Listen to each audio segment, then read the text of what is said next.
আসসালামু আলাইকুম প্রিয় দর্শক। আজকের একটা ব্রেকিং নিউজ, একটা সংবাদ প্রকাশিত হয়েছে। ডক্টর মোহাম্মদ ইউনূস পিটিআইকে একটা সাক্ষাৎকার দিয়েছেন। সেটা আনন্দবাজার পত্রিকার অনলাইন সংস্করণে ছাপা হয়েছে। সংবাদটার দিকে একটু নজর দিই। দেখেন, দ্বিপাক্ষিক সম্পর্কে আমি হুবহু আনন্দবাজার পত্রিকার কপিটাই আপনাদের দেখাচ্ছি এবং পড়তেছি। দ্বিপাক্ষিক সম্পর্কে প্রভাব পড়বে, ইউনূসের দাবি। ভারতে বসে হাসিনার বিবৃতি বন্ধ করতে হবে।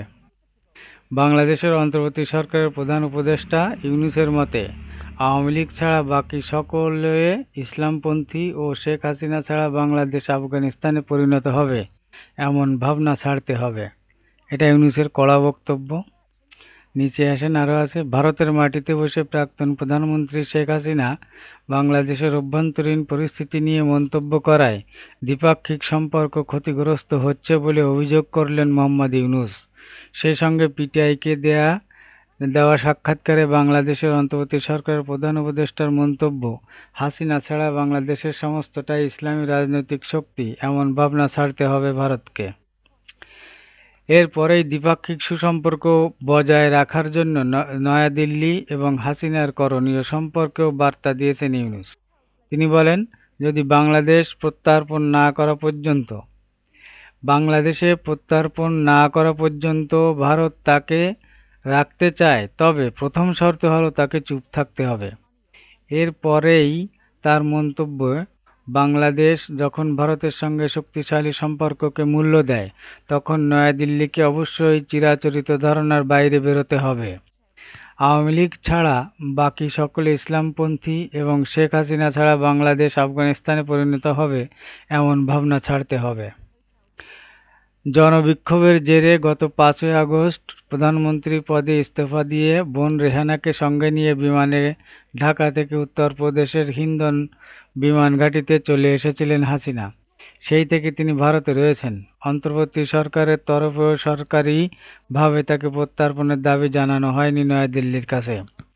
বঙ্গবন্ধু মুজিবুর রহমানের হত্যার বর্ষপূর্তির আগে গত ১৩ই আগস্ট প্রথম বিবৃতিতে কোটা সংস্কার আন্দোলন ঘিরে বাংলাদেশে অস্থিরতা ও ক্ষমতার পালাবদলের ঘটনার প্রসঙ্গ তুলেছিলেন হাসিনা। সাম্প্রতিক হিংসাকাণ্ডে জড়িতদের শাস্তির দাবিও তুলেছিলেন তিনি। ওই বিবৃতিতে তিনি বলেন, গত জুলাই মাস থেকে আন্দোলনের নামে নাশকতা, অগ্নি, সন্ত্রাস ও সহিংসতার কারণে অনেকগুলি তাজা প্রাণ ঝরে যাচ্ছে।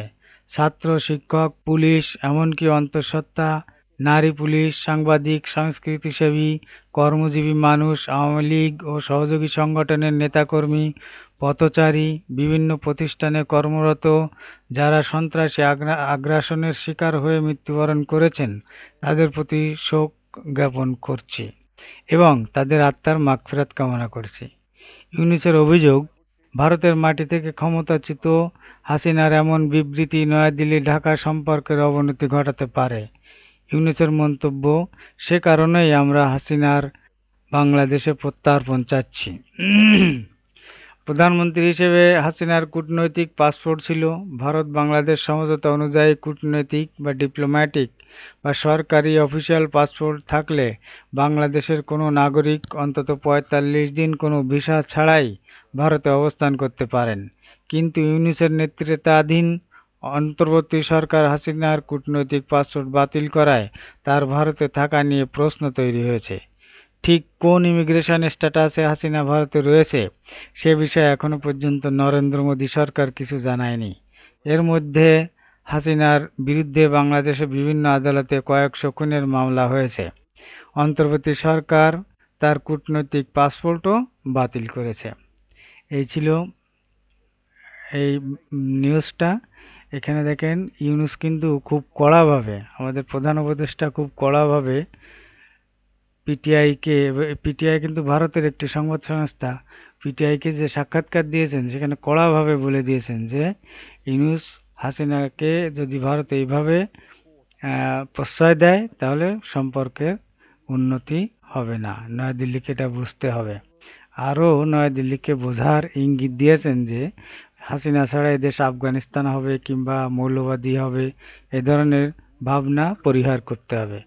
এটা খুব কড়া ভাষায় জবাব দিয়েছেন যোগ্য ব্যক্তি হিসাবে। তো এই ছিল আজকের সংবাদটা। চ্যানেলটি সাবস্ক্রাইব করে সাথে থাকবেন। ধন্যবাদ সকলকে। আসসালামু আলাইকুম রহমতুল্লাহ।